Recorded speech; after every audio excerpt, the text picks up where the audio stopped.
brother and my mom and my father left us at an early age. I was 8 years old, and so I sort of had to be the man in the house at an early age. But my mother was a very strong woman, and she had a very strong work ethic. And if there's some of the things I learned that in an early part of my life that have stayed with me throughout my life and my career, it's always been that I have a very strong work ethic, and I try to have very high morals and standards, and I got that from my mom because she was that way, and she always believed that there's one thing that you can never take away from someone, and that's their name.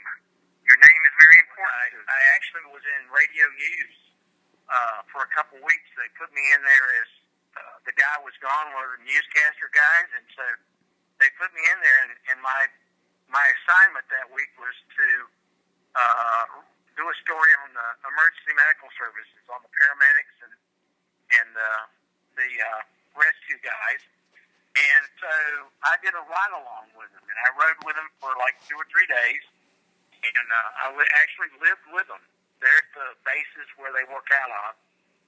And I just was completely wiped away by what these guys do. And I'm going like, this is really service. This is serving others at one of the highest standards you can. And you're actually saving. These guys are saving lives. And I just fell in love with it. And before you know it, I came back and started part time with them, and then I started full time after about a year of part time service. And I did that for about 4 or 5 years. And then in that, I got to know the Highway Patrol, and I'd always, just sort of in the back of my mind as a kid, a lot of those black and silver cars and that wonderful pressed uniform and that demeanor that they had and the professionalism and everything. And so one day I was with them, and they said, Ed, you ought to go to work for us. And I'm thinking, you know what? This is something I want to try. So I did, and I accomplished that feat. And I have never regretted the decision that I made back in probably 1980 or so to do that. And it's a wonderful service organization. All the years of service that I had, and retire as an honorable retirement type person. Probably one of the greatest things that I can think of was the Award of Honor, which is the highest award that the Highway Patrol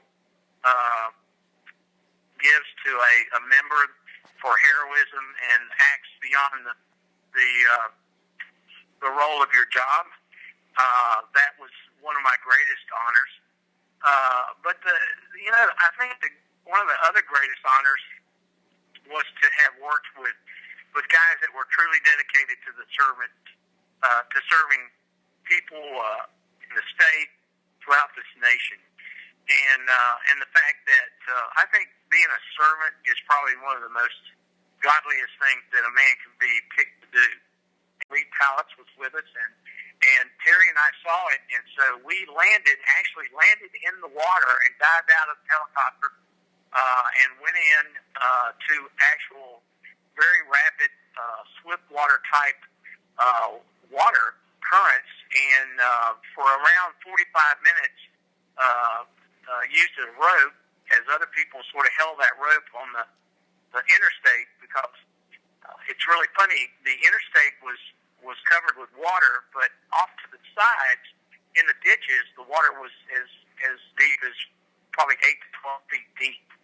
So we were trying to dive in and get that van open so we could get. We didn't know who was in it or how many people, but we did know that there was one person because we could feel the arm. We were able to crack a windshield, but we couldn't get the person out. So eventually the water became so high current and swift that we almost got washed away. But we did.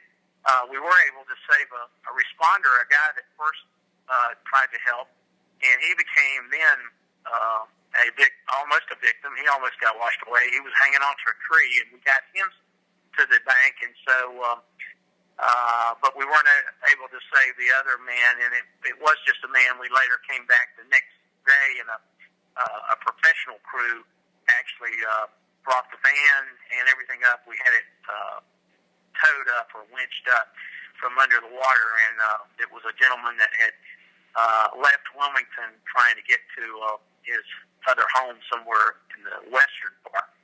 But it was a tough. It's probably one of the toughest things I ever had to do. When you can feel the arm of a person and you just want to just pull them out, and you can't pull them out. I guess sometimes I think if I hadn't felt his arm, I would have probably dealt with it better. But when you can feel a man's arm and just feel like you got a chance to rescue him, and then you can't, it's something that I think about quite often. Be your own person. You need to be comfortable in your own skin. You don't need to be someone that you're not. You don't need to try to be someone you're not. You need to just lie to